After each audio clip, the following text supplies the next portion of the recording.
So this time we're going to talk about a lot of the backlash, the continued social backlash to the Vietnam War, and just some of the ways that society in the 1960s was changing because of just continued dissatisfaction with a lot of what's going on. A lot of younger people are looking to assert themselves and have their own identity from their parents. A lot of them are just very unhappy with the world that they find themselves in. Part of it is continued issues with the civil rights movement. A lot of young Americans feel very unhappy living in sometimes still segregated society. They are very unhappy with the Vietnam War. They're unhappy with gender roles. And in general, this is just an era of a lot of dissatisfaction and unhappiness with American politics and society and how young people kind of react to it. Um, all of this is occurring against the backdrop of course, Vietnam and the changes going on in the 1960s. The big thing here is just how much society and culture and social norms changed during the 1960s. What a big decade of change this is. One of it is, of course, one of the changes going on here is political social change as well. A lot of college students are kind of looking to stand up and assert themselves politically and embrace more liberal political ideas, which had been really shunned and kind of dismissed as being anything too far left was getting near communism. And college students mostly who kind of fall more politically liberal um, are determined to try to change that image and embrace their political philosophy and not be um, kind of bullied out of it by being labeled a communist. So the 1960s sees the emergence of a political organization known as the New Left, which is formed of mostly liberal college students who they want radical social change. They want more government funding and support for social programs. They want to see a lot of more equality and change in society, but they agree that Soviet-style communism is not the way to go. They just want their more socialistic, more liberal philosophy to not be completely disregarded just because it is further left and not they're trying to show that not everything that's slightly left of political center is evil. And their big claim to fame is some of the stuff that they want to do is they want to see more democracy, more direct participation by more Americans in the democratic process. So they had a big thing about unelected bureaucrats making too many decisions, that too much of the way of the world was decided by people who had never been elected. They were just got jobs and made very important social decisions, and nobody was able to kind of get rid of them because their position wasn't up for election. They were also big on trying to push for civil rights and try to get more equality in society for the African American population. And the New Left was definitely an anti-war party, definitely an anti-war group. They felt that the war was not right. It was not democratic to be sort of pushing American politics on the nation of Vietnam. And they felt that just the way the war was going, it was totally mishandled, misfunded. It was, as this band of protesters show, the war was created by rich people and forced poor draftees to fight it just to perpetuate American power and strength abroad, and it really served no purpose for the little guys like this. So they're trying to uh, just put a slightly different spin on more liberal politics and try to rescue it from being shamed as too close to communism. And a lot of students create organizations to push this as well. One of it is the Students for a Democratic Society, or SDS.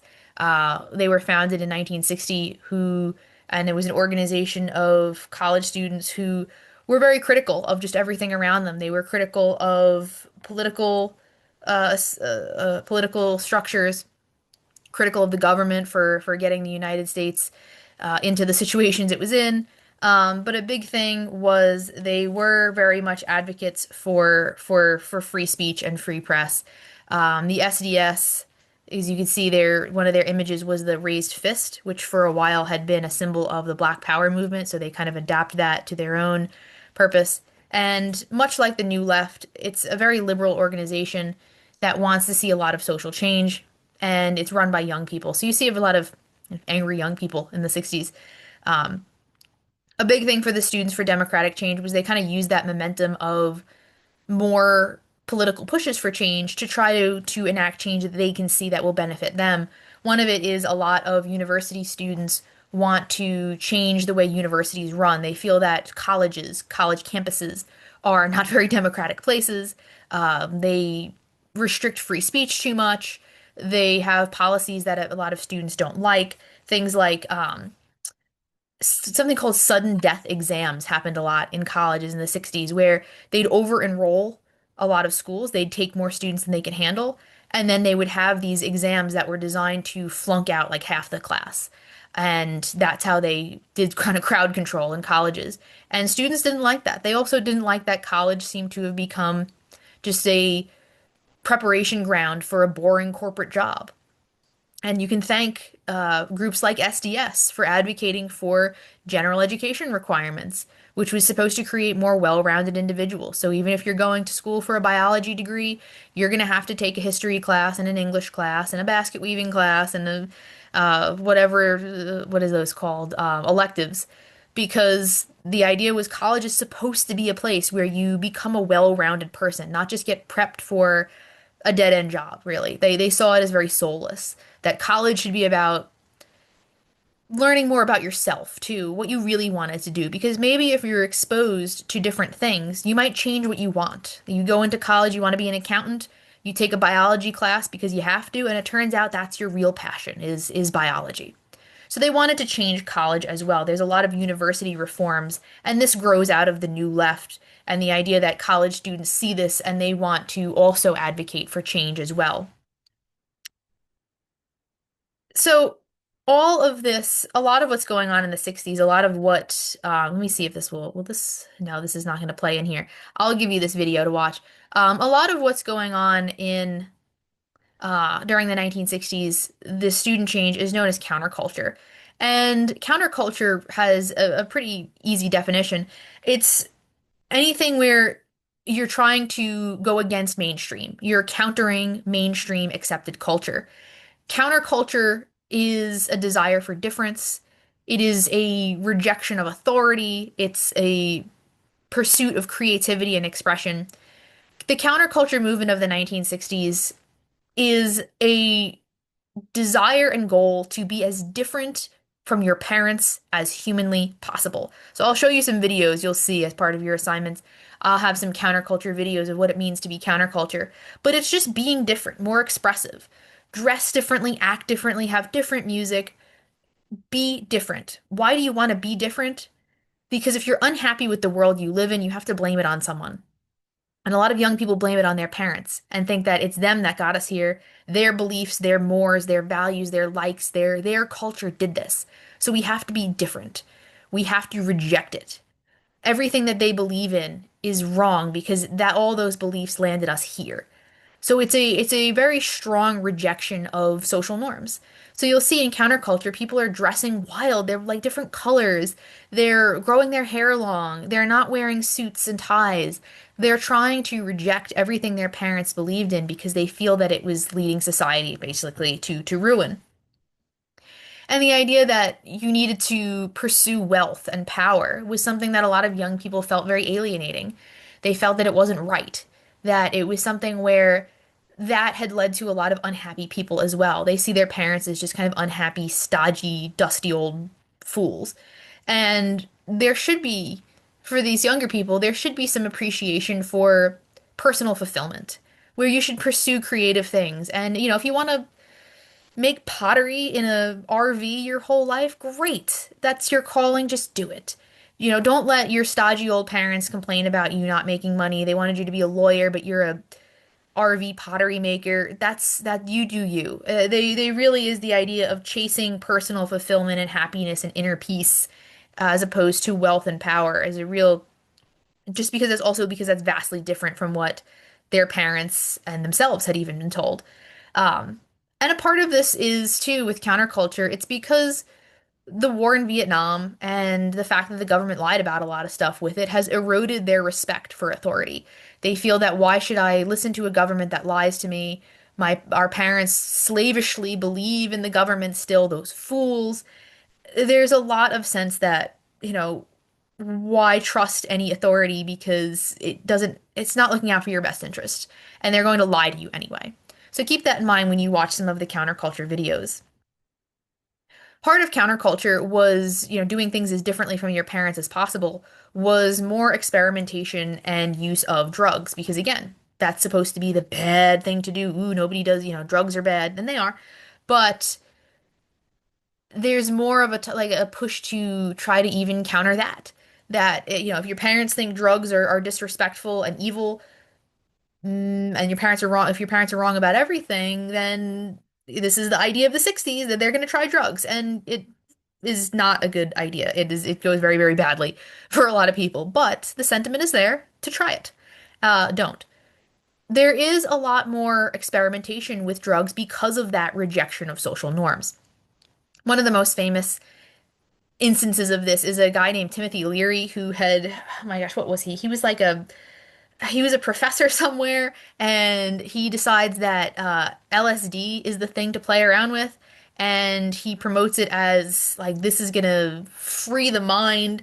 The famous saying, this is Timothy Leary pictured here. He looks like he's doing well thanks to all that LSD. Look at that expression on his face.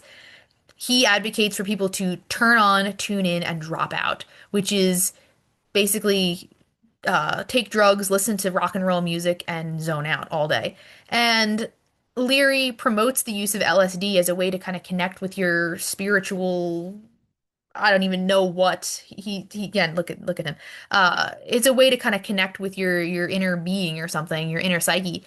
And he has an event called the Human Be-In in San Francisco where a lot of people experiment with drugs. And that is something that you do see quite a bit of in the 60s is that idea of kind of experimenting with like psychedelics and freeing the mind as well as the body. A lot of people kind of ruin their lives doing that. So, plenty of stories about people from the 60s, many, many years later, kind of regretting the entire decade or forgetting the entire decade of the 60s because of their drug use. But the his Be In event, where people, again, just kind of hang out on drugs all day in San Francisco, inspires other events where people, yeah, they're taking drugs and yeah, they're using them, but a lot of people they like the idea without the drugs. Like they like the idea of kind of freeing the mind and rejecting other social norms. And one of the events that kind of spawns out of this is an event known as the Summer of Love, which was another gathering of young people that takes place in San Francisco where the hippie movement is really born and coalesces here. I mean, that's a classic hippie. Look at this picture. You can buy a Halloween costume that looks like that, and it's probably called hippie. But this is where the hip young people, hence hippie, this is where they congregate in 1967 San Francisco. And all the Summer of Love is a just massive, probably very smelly, sweaty, no deodorant here, organization of young people trying to promote and celebrate just their beliefs. Music, free love, which means sex without marriage, free speech, no war. Just, it's a real cultural phenomenon and a celebration of these new values of freeing oneself from the constraints of your stodgy parents. Your parents were they're listening to jazz, they're having marital sex, and they support the war. So basically, the idea is you have to do everything different. And this is what happens in the Summer of Love is they come together to celebrate all this stuff. New music, groovy outfits, long hair, rejecting authority, man, love over money, peace out. This is when this becomes peace instead of victory, is the 60s. This was V for victory during World War II. Now it becomes the peace sign. The hippies are also known as flower children because they love the idea of like nature, going back to nature, bright colors, peace, sitting in the woods, listening to music, not being impressed by consumer materialistic items. This is also, too, just to put this in context, it's also really a continued rejection of the 50s with their boring suburban cookie cutter very prim and proper lifestyle that they had in the 50s. So you've got the 50s where people are really tired of being told a toaster will bring you unending happiness, and the 60s where people are tired of being lied to by the government and the military. Granted, this is a counterculture movement, it is a minority. A lot of Americans think that hippies are disrespectful fools. And, if it hadn't been for all these loud, young, annoying, I don't even know what other adjectives you might add for this man here, if it wasn't for these people, this noisy minority, then there's even a sentiment that they kind of could have won the war in Vietnam because if everybody hadn't been so kind of mean about it, they hadn't been so non-supportive, then maybe the United States could have won. Um, there's usually a sense when there's a like a cultural subgroup that they're just loud. There's a silent majority that actually, and Richard Nixon will build on this. There's a silent majority of people that don't support it. So don't come away from this thinking that every single American except like three middle-aged people um, were hippies. It's very much constrained to the younger generation that are doing this, and not even all of them. There are plenty of conservative younger people out there, but this gets a lot of attention because it's new, it's different, it is loud, and it's so challenging to authority that it gets, of course, when people are concerned, it gets a lot of news coverage.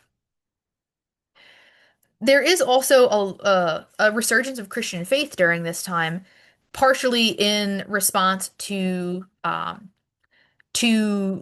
people that felt that it was a return to normalcy with all the hippies wandering around. But there are a lot of hippie people, of young people that feel that this is like Christianity and returning to Jesus and supporting Jesus is a way to kind of escape all of the corruption and sort of materialism of the world. So you do even have younger hippie people that are turning to Jesus, and it's known as the Jesus movement. They're preaching things like communal living, return to simple ways of life, really taking all of Jesus's messages to heart. Because a lot of people feel that if you read the preachings of Jesus, sharing with everybody and stuff, that Jesus would have. Don't take this out of context. People feel that Jesus would have supported a more communistic system because of just the idea of sharing and having enough for everybody and whatnot. So, a lot of readings of the Bible. This is one of them that people take in the 60s. They dive into this. But not all the hippies are thinking about Jesus and Christianity. Many of them embrace and explore Eastern religions because they feel that, hey, if you have to be as different from your parents as possible, even pick a different religion than them. They're exploring Hinduism, Buddhism.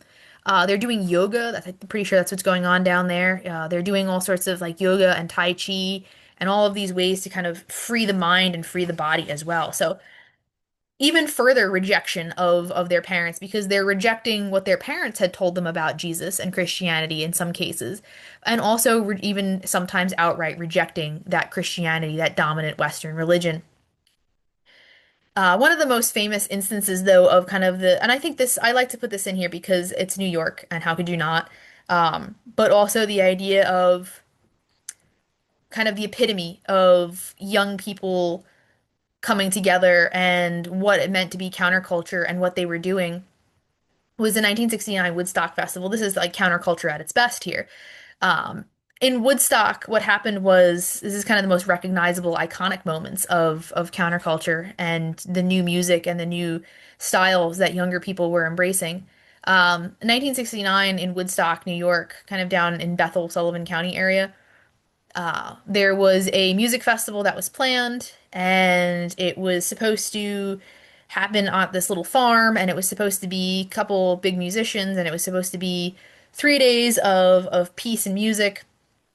And what happened was it just gets like hundreds of thousands more people than expected end up coming to this festival. They're there for the music. They're also there for the community. They're there to meet other people. It just becomes this, it's like the summer of love times 10. It's this massive, massive gathering. It becomes a just monument to the dedication of young people to their new loves of sort of peace and music and getting together sort of engage with other younger people with similar belief systems. But the Woodstock Music Festival is considered kind of a pivotal moment in counterculture because it it had a lot of historic things happen at it. You had a lot of historic performances by now very famous musicians like Jimi Hendrix and Janis Joplin, Joan Baez, and it really just seems to embody this sense of youthful excitement, experimentation, expression. Because Woodstock is not just famous for the number of attendees. Look at that crowd, that's enormous. It's not just famous for the number of attendees at the Woodstock Festival. It's also famous for the fact that the weather was terrible and it poured like you would not believe for many of the days, leading to a lot of rain and mud and just absolutely unsanitary conditions. Um, a lot of things went wrong at Woodstock. The crowds really couldn't see or hear the musicians sometimes because of how big the crowds were. The mud and the rain really destroyed a lot of the equipment. There was not enough food because they just didn't plan on this many people coming. So Woodstock Festival really could have been a disaster, but the young people that were there were just so happy to be amongst like-minded folks and trying to make the best of it that it becomes a very uplifting time where they just one of the famous songs sung there was Joan Baez performed "We Shall Overcome," which was about political protests. But it also, in this during the Woodstock Festival, ends up being applied to kind of the rain and the mud. And it was seen as just youthful fun and resilience. Like, so what? It's muddy and raining. We're gonna walk around in our bare feet and we're gonna put a garbage bag on our heads because that'll be my poncho and I'll walk around in this. And it's like, isn't this great? Um, and it becomes a very famous historic event, the Woodstock Festival, even though there were a lot of disasters that kind of befell it. There was not a lot of violence or death or anything that occurred either. I mean, you think about this many people in one area, and you're thinking at least a couple people might have gotten into some deadly fights, or there could have been a big mob, it could have turned into a violent mob, but it didn't. And a lot of younger people felt that that spoke to their dedication to kind of the peace and love, man. Peace and love. So enough with the hippies for now. Let's talk about some other social changes going on in the 1960s. One of them is, of course, feminism emerges. So this is another social change going on. We've got social and political as well. Just the 60s are tumultuous. Political change, social change, feminism is definitely in that category. Um, Feminism emerges as a rejection of the 50s and the 60s. Remember we talked about the 50s where women were kind of told that fulfillment comes from a toaster and a nice kitchen and you should be grateful for it because your grandma didn't have that. She had an ice box and a washboard and she had to go pump water from a well. So you better be grateful for that nice kitchen. Um, there is a sense of that is not as fulfilling as it sounds, the nice kitchen and the toaster.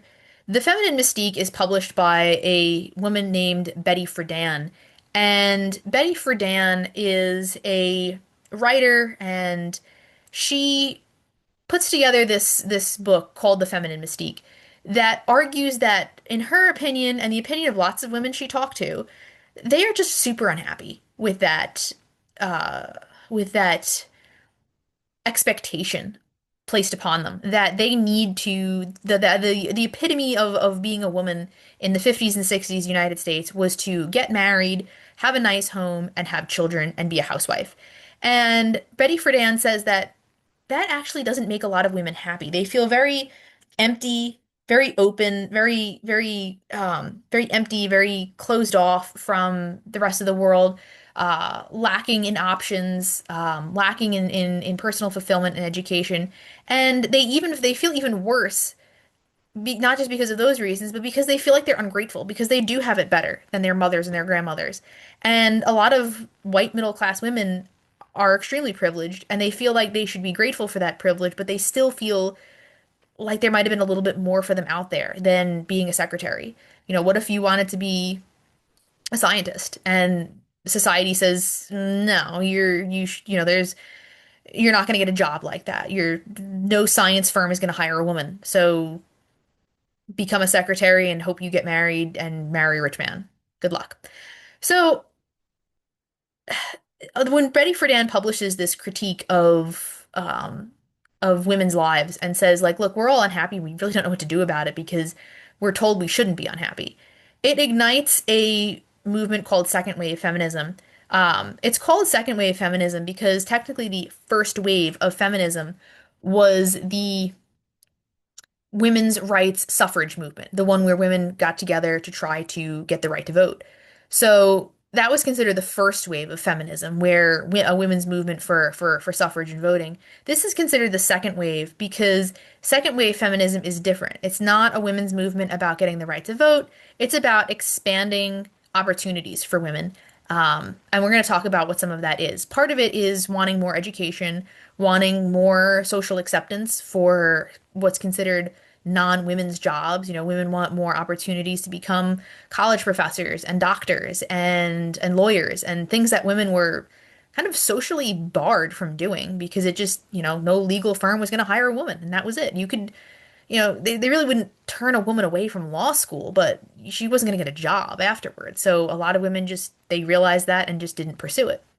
So second wave feminism tries to draw attention to a lot of these things like workplace inequality, lack of reproductive rights, you know, lack of access to birth control, lack of equal pay, things like that. And one of the things that the second wave feminists, one of their crusades here was a Equal Pay Act of 1963. It was one of the things that they tried to really, um, they one of the fights that they engaged in quite successfully as well. A lot of women realized that even women doing the same jobs as men often received less income because it was considered just socially acceptable to pay women slightly less because the idea was that they were not going to be physically able to work as hard. And a lot of protests by women, they draw a lot of attention to it. They make a lot of good cases for it. And by 1963, the feminist movement is able to help pass the Equal Pay Act, which bans wage disparities between men and women as long as they're doing equal work. So the phrase is equal pay for equal work, which means that for anything where it doesn't seem like there's a difference in what's going on, you have to pay one job the same amount no matter who's doing it. So you can't have like a cashier position and pay a woman $5 an hour and a man $6 an hour. It just has to be $6 an hour no matter who's doing the job. Um, so a lot of women hoped that this would allow them to be more independent, make more money, you know, feel more respected, possibly even become breadwinners in their own right. One of the organizations that was formed during this time, just like during the suffrage movement, they formed their own organizations to promote suffrage. One of the organizations during the second wave feminist movement that came about was NOW, the National Organization for Women. And they were going to push for a lot of the broader social changes that I was talking about. Things like more job opportunities. Their goal was for, um, again, the idea that, you know, law firms aren't hiring women, so they're going to try to change that. More educational opportunities, more funding, more acceptance of women in higher ed institutions, just so that they have that chance. But also a push for more political participation too, as well, because you didn't have quite that many women politicians, and a lot of women were not really casting a ballot because they felt very politically uninformed. So now was all about changing a lot of just women's statuses. Betty Friedan was actually the president of Now for a while, so she was kind of their spokeswoman.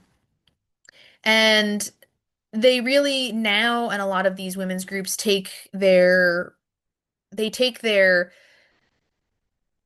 um their guidance from the civil rights movement with the idea that you need to protest, you need to be out with signs, and you need to make a presence of yourself, and you need to show your dissatisfaction in order to bring about change. You can't just sit at home sad that you have less opportunities. You have to go out and kind of make a nuisance of yourself, even if you have to bring about that change. And you can see this here. There's a protest, a very, you know, obviously very vocal, probably very colorful when it was taking place, protest. You see they're in costumes, they've got props and signs. They're really trying to draw attention to what they see as inequality. So there's other stuff going on too in the 60s. Again, I said the 60s are full of turmoil, social turmoil and change. And one of them, it's not just the women's movement as well. There were other groups pressing for more rights because this is an era of people pushing for rights. You had the civil rights movement with African Americans. You have the women's rights movement with the with now and second wave feminism. But there was also a gay rights movement, as it was called, and this started out with in 1969 an event known as the Stonewall riots, where there was a gay club in where was it Greenwich Village in New York City, and this club was often raided by police because it was a crime actually to be gay. Like if you were caught engaging in sodomy, as it was often called, or cohabiting or something, or you were suspected of being basically anything not heterosexual, you could face fines and punishment for it.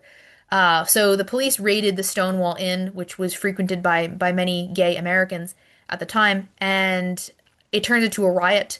The people who were there fight back against the police. It spills out onto the streets. It becomes this big moment of recognition that launches the gay rights movement of 1969. And you start to see political protests and marches like this, again, taking the lead, taking the example from the civil rights movement, where you see people out in the streets with flags and signs protesting the oppression and suppression and just sort of mistreatment of anybody who wasn't falling into the heterosexual norms of the era.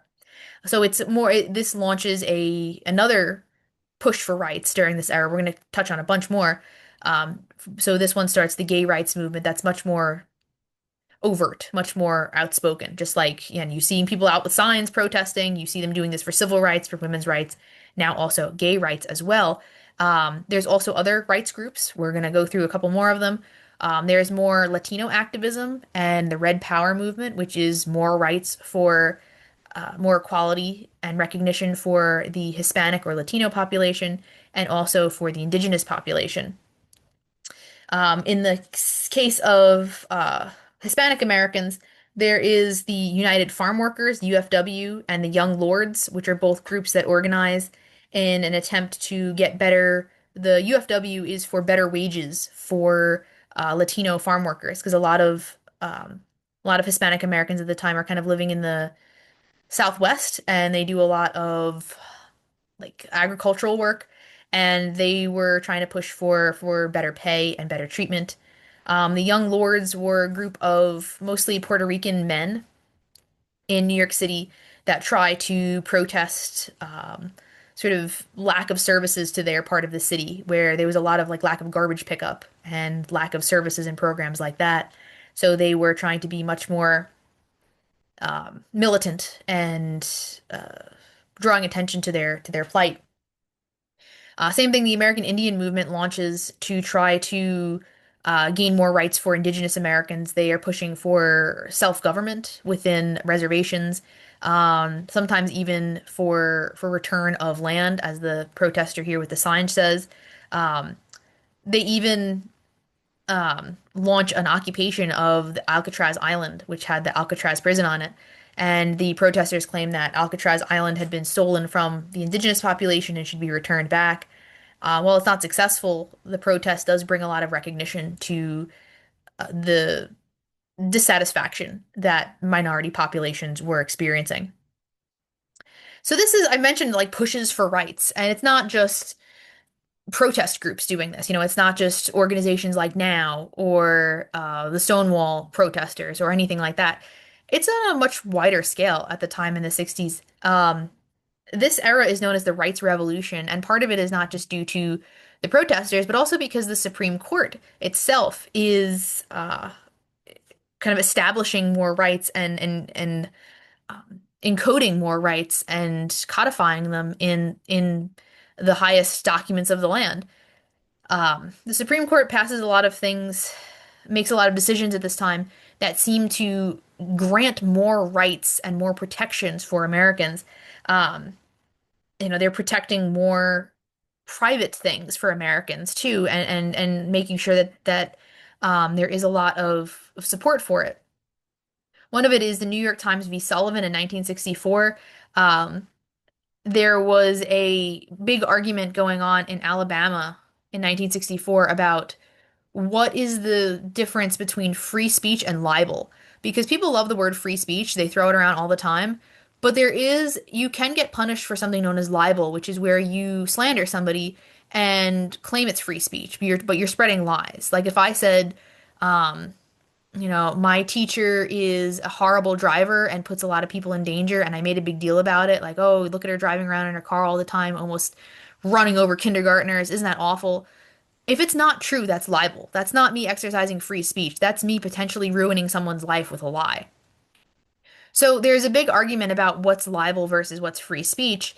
And in the case of New York Times v. Sullivan, it leans a lot more heavily into the free speech part of it, where it classifies a lot more stuff as free speech. So people are freed from fearing libel depending on what they're doing. Griswold v. Connecticut is so you have freedom of the press is established a bit more with freedom of press and speech with the Sullivan case. Griswold v. Connecticut establishes more heavily the right to privacy because the state of Connecticut was really getting very much involved in banning contraceptives, and the defendant in that case said that, well, actually, that's a violation of my privacy to ban contraceptives because what I do in my private life is none of your business if I use contraceptives or not. Contraceptives being birth control. And the Supreme Court sides with the people saying that that's the right to privacy. Miranda v. Arizona this is the famous one. You have the right to remain silent. If you're under arrest and everything you say can or will be held against you, you have the right to not speak up. You have the right to not, I think it's called like indemnify yourself or something fancy like that. But that case really establishes more rights for those who are accused of a crime. You have the right to remain silent and not say anything that could potentially be used to harm you in a court of law. Probably one of the most important ones is Loving v. Virginia in 1967. What happens is the Supreme Court hears a case by this couple, Richard and Mildred Loving. They're an interracial couple from Virginia.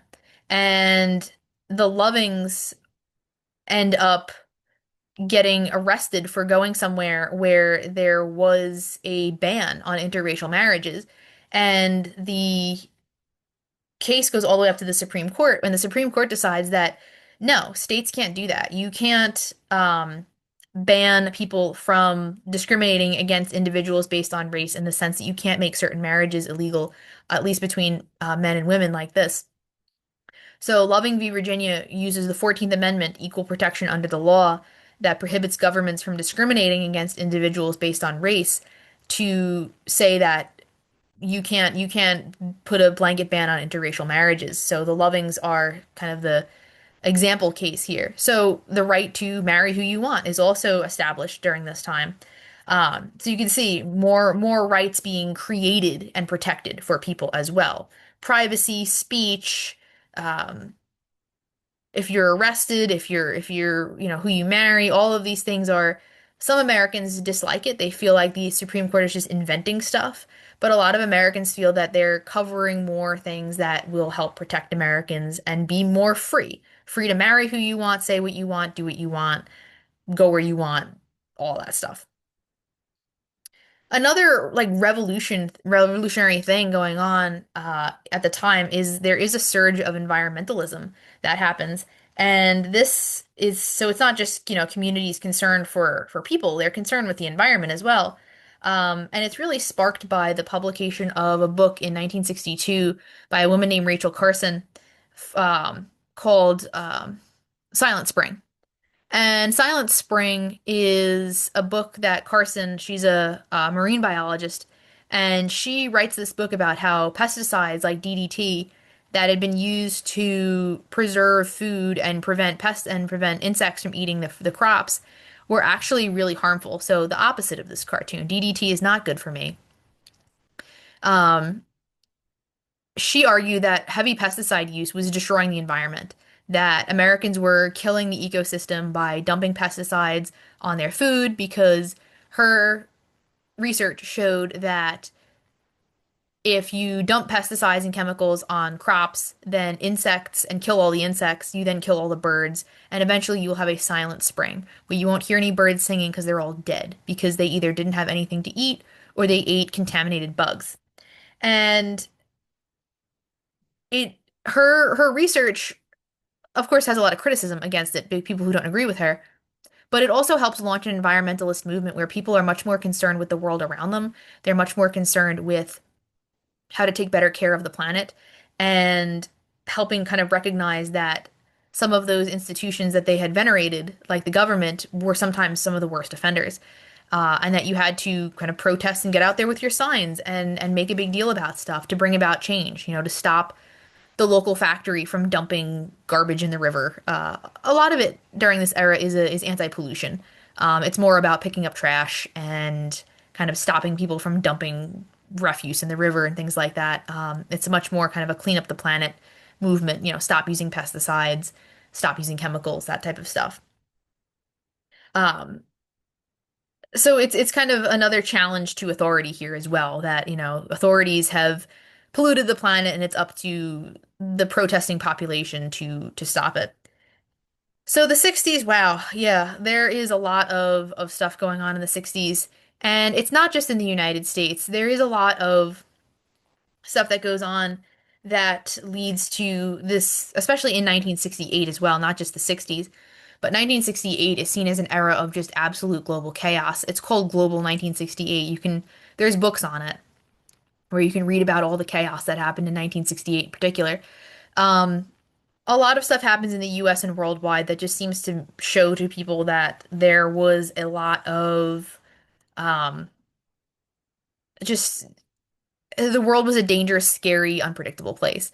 For the US, 1968 saw the assassination of Martin Luther King, which was seen as a real step back for all of the social progress everybody thought was being made with the civil rights movement and the idea of peaceful protest. 1968 also saw a spike of anti-war protests against Vietnam. It also saw, of course, a lot of violence in Vietnam with the Tet Offensive and the My Lai massacre, to the point where even globally, especially younger people were protesting the Americans' presence in Vietnam. This is a French protest going on in France that's basically saying we disagree with the bombardments of North Vietnam that the United States is doing. Um, so there's global dislike for what the US is doing. So the US is feeling very unsteady during 1968. They've got trouble at home, trouble abroad, people that don't like them criticizing their political choices abroad. And in 1968 also saw the Soviet Union invaded Czechoslovakia, which was a nearby nation. Czechoslovakia had tried to reform their government and make some changes that the Soviets didn't agree with, so they invade and occupy it. And this just seemed to be like the icing on the cake for Americans. They're like, what else can go wrong this year? We've got political protest, assassinations, global criticism, and now the Soviets are being very aggressive. Because remember, there's nothing an American at the time feared more than the potential that the Soviets could spread their influence and take over more countries and become aggressive and violent. And the invasion of Czechoslovakia seemed to see that. So the 60s were a time of definite trouble, kind of peaking in 1968. Uh, and what's going to happen in the United States is Americans are going to be looking for something different because they're going to be tired after the 60s, especially like older to middle-aged Americans. They're going to be done, done with the loud young people and this hippie music and criticism and war and violence. And they're going to want to kind of a bit of a return to normalcy. And one of the people that's going to kind of be the answer to their prayers is going to be Richard Nixon. So next time we're going to be talking about Nixon and what's known as kind of the conservative turn, where as a backlash to all of this change and chaos and criticism in the 60s, you're going to have a kind of conservative resurgence of people who feel that the best way to solve all the nation's problems is to kind of go back to the way things had been and to be a bit more conservative and sort of embrace tradition instead of all of this drastic change.